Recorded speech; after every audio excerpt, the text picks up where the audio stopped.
let's look at some claim examples. The first one is for an incision and drainage. The patient presents as an emergency with marked facial swelling, submandibular lymph node swelling. The radiograph reveals a large abscess in the left posterior maxilla. Again, notice how I'm describing things. Not in the upper left quadrant, because that to a physician or nurse means the problem is in the torso. Left posterior maxilla. Identify the issue location by anatomic structures. The abscess must be drained intraorally and patient put on a high dose of antibiotics. So step 1, the doctor selects the diagnosis codes and prioritizes them. Cellulitis and abscess of the mouth is your main problem. Then we indicate the location, abscess of the jaw, the maxilla, and then localized lymph node swelling. So we've got 3 diagnosis codes. Step 2, we select the procedure code and list them in the correct order, in the order in which the procedures were done. So the exam always goes first, followed by the x-ray, followed by any therapeutic or surgical procedures. That is how they would be done in a physician's office. X-rays are not taken before an exam is done. So then in the EMG column, we indicate Y on each procedure line to show that the procedures were done on an emergency basis. This allows for a higher reimbursement and a higher allowable benefit. A modifier 25 will be added to the exam, so it will be paid as a separate procedure. This clearly indicates that this is not a confirmatory exam, but the initial exam for this problem. Simple surgical procedures that are done on the same day as the exam require that that modifier 25 be added to the exam code. Otherwise, the exam will not be paid. When selecting the code for the incision and drainage procedure, the code depends on the location in the mouth. Is it in the vestibule that the drainage was done, floor of the mouth, then alveolar structures, etc.? In this particular case, we have to indicate the jaw, which was the maxilla, and then we have to be more specific and indicate, is it the right side or the left side? This information is then stated next to the procedure code. If a patient is squeezed into your schedule, you would indicate this with CPT code 99058 listed first on the claim form, followed by the exam code and the rest of the codes that you selected. So the 99058 would be first to indicate the emergency visit. It's what we call an inconvenience code. Then the exam would be listed, then the orthopanogram, and then the incision and drainage. Now notice how we are also listing the diagnosis pointers. Depending on where the problem is and what method is used to diagnose it, that's how we determine the diagnosis pointers. Similarly, for the surgical procedure, the incision and drainage, the diagnosis pointer refers to the location where the problem is, which indicates the reason for the incision and drainage in the vestibule. Units 1 all the way through and Y on every procedure line. Notice how we indicate the maxilla by J001 in the shaded area above the code, and the left side is indicated next to the CPT code in the modifier section.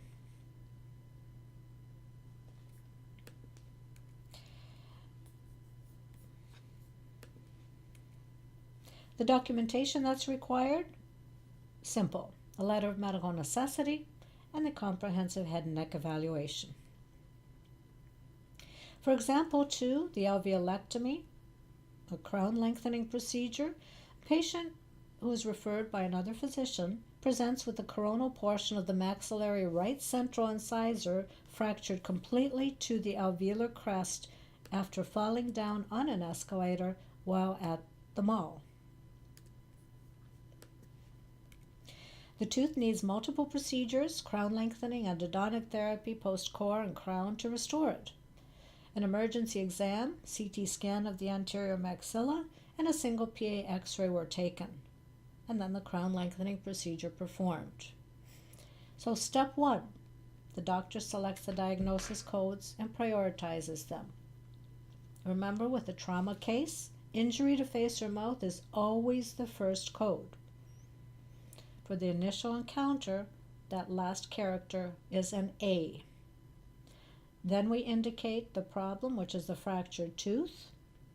In this case, open fracture, because the piece has been lost. And then we use an information or narrative code to describe how the accident occurred. So in all situations, that last character identifies that this is the first visit or initial encounter. Closed fracture, when a fracture tooth code is used, refers to internal fracture of the coronal portion of the tooth or the root, and that's designated by the last character A. An open fracture is when a piece is displaced or missing, and the last character is then a B. Both of these situations, whether it's the last character is an A or a B, designate the initial or first encounter or first appointment only. After that, the last character will change. Step 2, the doctor selects the procedure codes and lists them in the correct order. New patient exam, limited scan, single film, and alveolectomy. Now we add diagnosis pointers, qualifiers, and modifiers, as well as the EMG indication if this was done on an emergency basis. The diagnosis pointers for an exam or consult always reference the most important diagnoses, including any relevant codes, narrative codes.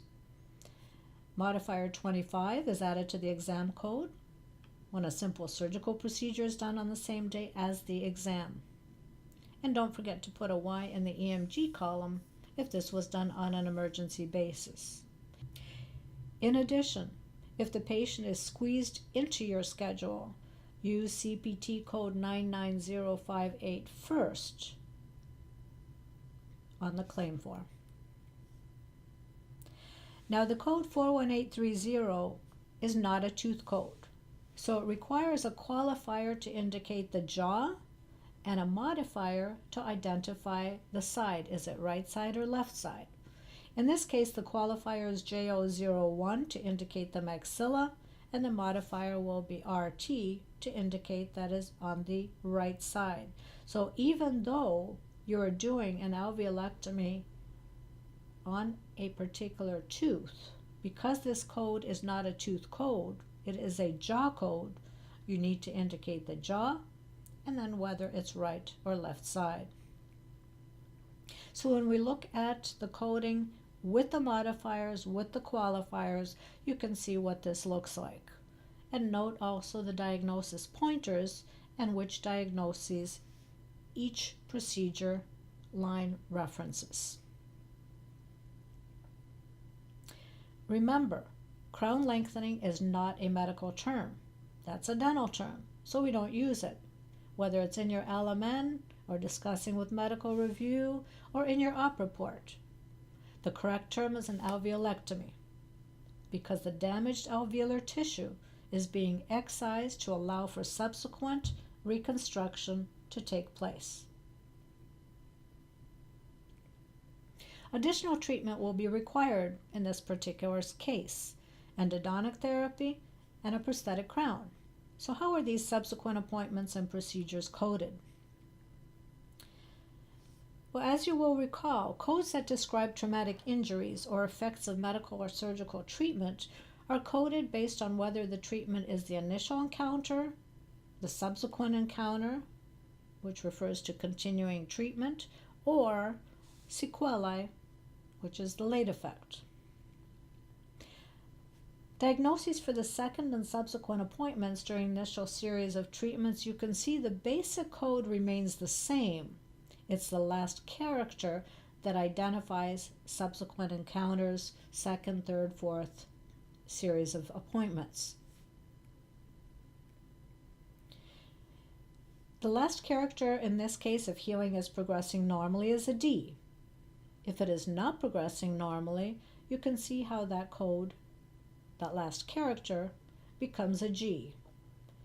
If healing is not progressing normally and the tooth required additional surgery prior to the reconstruction, again, the last character would be a D. The endodontic treatment coding, you would use CPT code 41899, which is the generic tooth code for all dental procedures other than prosthetics. Because it ends in 99, it requires two qualifiers: ZZ, that describes the procedure, and JP to identify the tooth. When do you use that JP qualifier? As a review and as a reminder, it can only be used in one of two situations: with D codes, when they're allowed, or with CPT code 41899, the generic code for dental procedures. Both the JP qualifier and the tooth number are not used with any other codes. They can only be used with codes that refer to the teeth.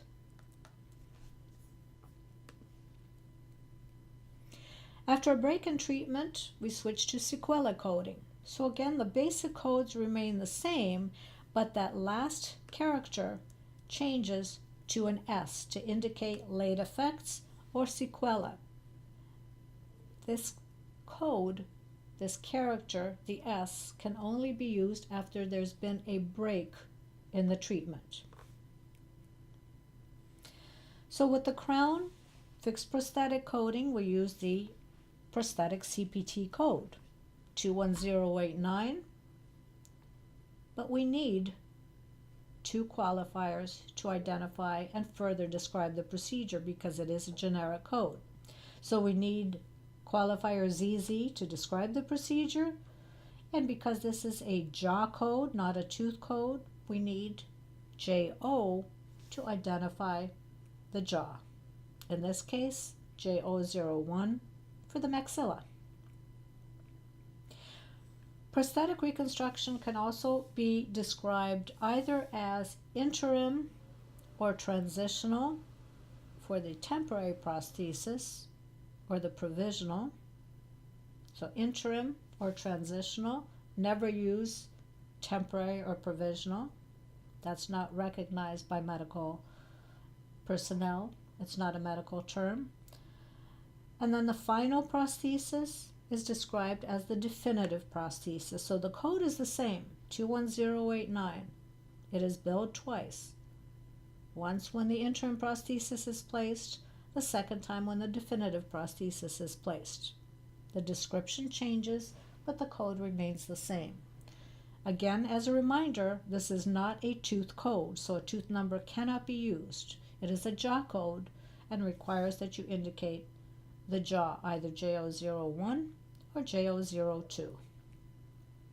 Your documentation requirements are the LMN. Now remember, because this is a trauma case, you need to cover all future treatment possibilities in your LMN. Talk about them, describe them in generalities, not specifics. Because if you're specific in describing the problem or the treatment and limit it to specific teeth, what if adjacent teeth are affected and clearly affected by the trauma? You didn't mention them in your LMN. They're not going to be covered under the comprehensive portion of the policy. Your head and neck evaluation and your operative report, because this is a surgical procedure. Why is this future treatment documentation essential?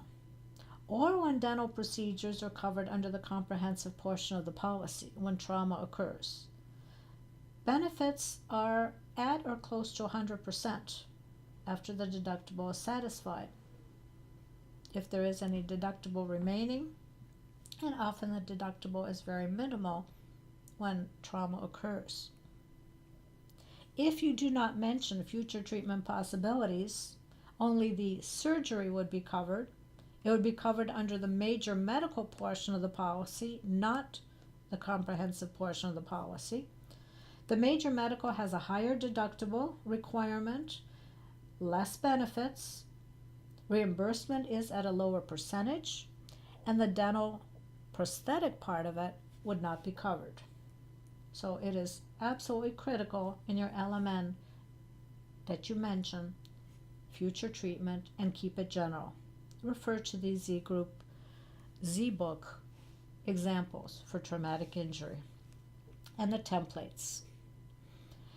When we look at example 3 for a bone stabilizer, the history indicates that a new patient presented to the office with a loose maxillary left lateral. He's an adult onset diabetic whose condition has not yet been well controlled. He has no other missing teeth in either jaw. Treatment includes an extraction and bone graft and bone stabilizer placement. Step 1, the doctor selects the diagnosis codes. Partial loss of teeth due to medical condition. It's a class 1, one area, 1 to 3 teeth. And we must indicate the personal history.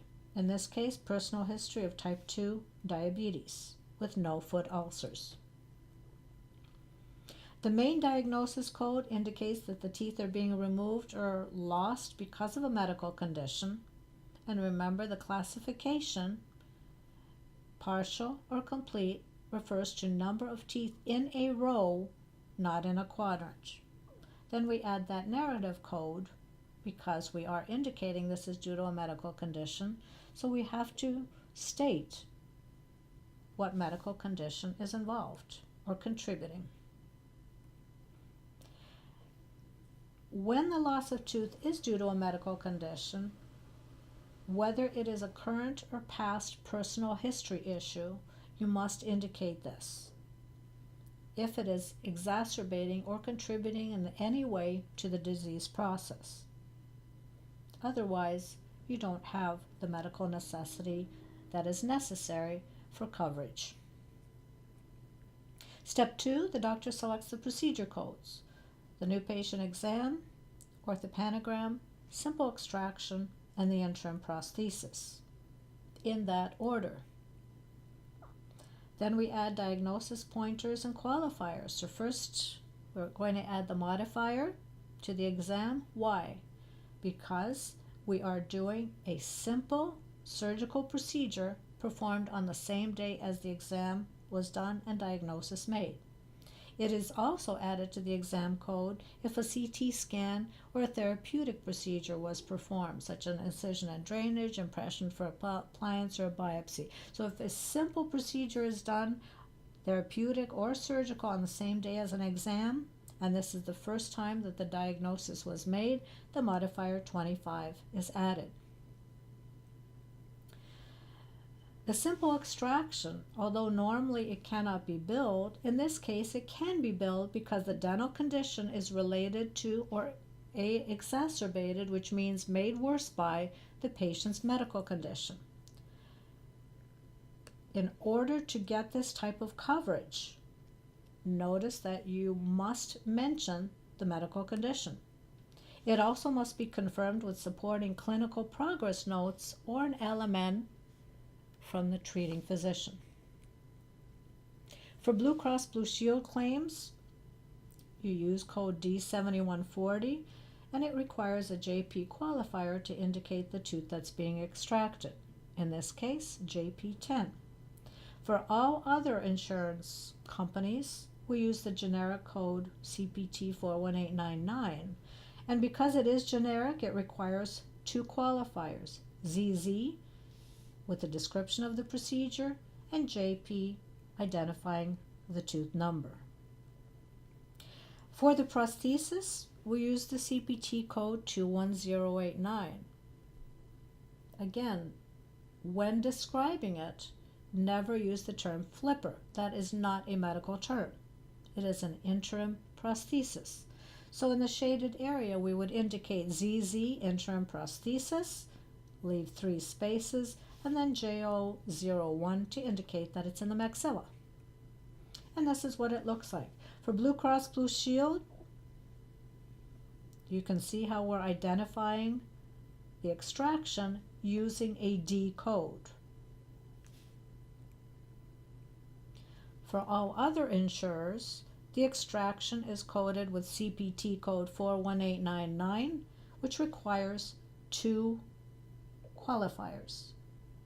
One that describes the procedure, surgical odontectomy, and the second qualifier that identifies the tooth number, JP10. For your documentation, we need a letter of medical necessity or alternatively clinical progress notes from the physician documenting the diabetes status. You also need a letter of medical necessity from the treating dentist and the head and neck evaluation. Once the diabetes has been well controlled, treatment will continue. Now notice we're using the same codes. Partial loss of teeth due to medical condition, but we're also further describing the atrophy that has occurred, the bone loss that has occurred in the maxilla. And of course mentioning the personal history of the type 2 diabetes. And this is the priority and order of the diagnosis codes. Step 2, the doctor selects the procedure codes and lists them in the correct order. Notice that the surgery is listed highest to lowest dollar amount, not the order necessarily in which the procedure was done. So we've got our 21248, partial reconstruction of the maxilla, and then 21210, the bone graft to the maxilla as well.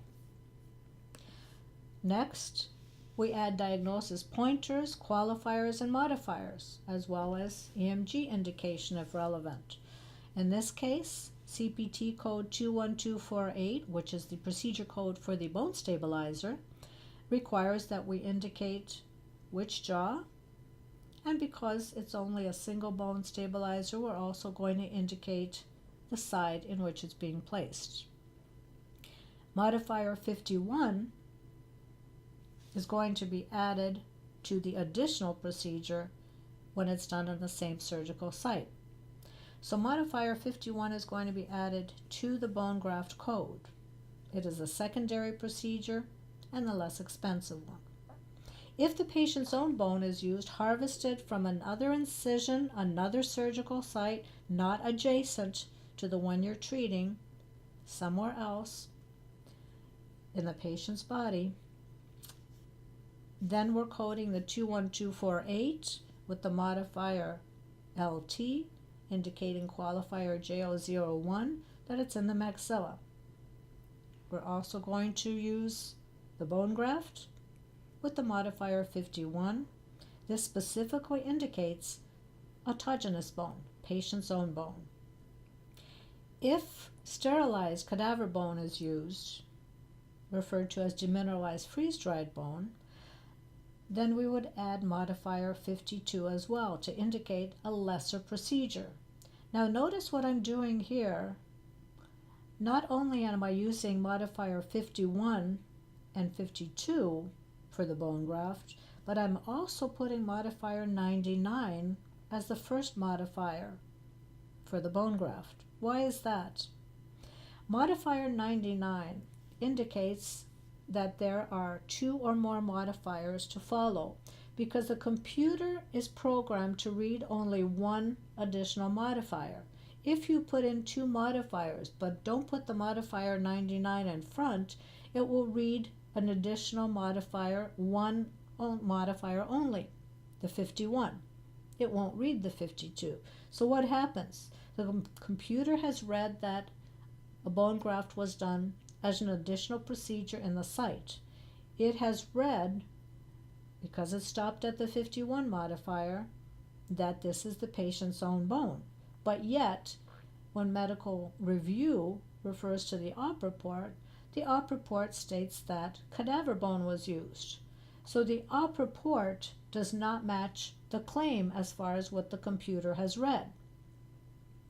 Because the 99 was not in front, the computer did not read the second modifier, 52, and now the documentation doesn't match the claim, and the allowable benefit will not be appropriate, or that bone graft procedure will be kicked out. Modifier 52, remember, means a lesser procedure was performed than described, since the patient's bone was not taken from a different surgical site. Instead, freeze-dried bone was used. So your documentation is your progress notes from the physician. Now the notes are going to be changed. They're going to be different because the patient's diabetic condition is stabilized. There will be a LMN from the treating dentist. Head and neck evaluation, we want an updated one, not the first one that was used. And then the operative report describing the surgery.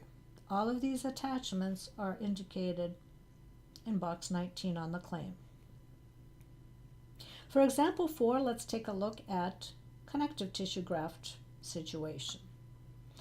Mary Jane presented with a localized inflammation, gingival recession, and exacerbated by the pull of the lip frenum attachment. A split thickness connective tissue graft is planned together with removal of the frenum. So the doctor selects the diagnosis codes and prioritizes them. First, we address the gingival or mucosal issue. We indicate minimal keratinized mucosa, the recession, and then we also want to mention the excessive frenum pull. Keep in mind that the code for the frenum changes depending on location. The same diagnosis codes are used for both the diagnostic and surgical appointments. So when we code for the surgery, the doctor selects the procedure codes, lists them in the correct order. Again, highest to lowest dollar amount. So the CT graft is listed first, the labial frenectomy is listed as a secondary procedure. Now we add modifiers, qualifiers, and diagnosis pointers. So we indicate where the CT graft was done in the left mandible. We also indicate that the diagnosis pointer, the reason for the CT graft, were diagnoses A and B, minimal keratinized mucosa and the gingival recession.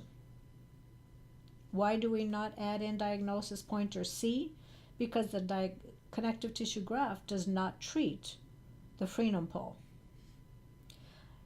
Your second procedure, the frenectomy, modifier 51 is added because it is the second procedure, and here we indicate diagnosis pointer C because the reason for the frenectomy is the excessive frenum pull.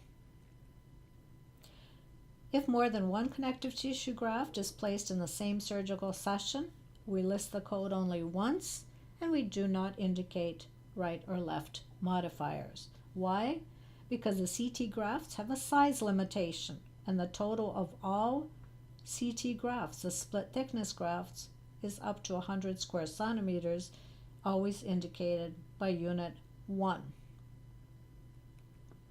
Your documentation requirements, LMN from the treating doctor, head and neck evaluation, and your op report.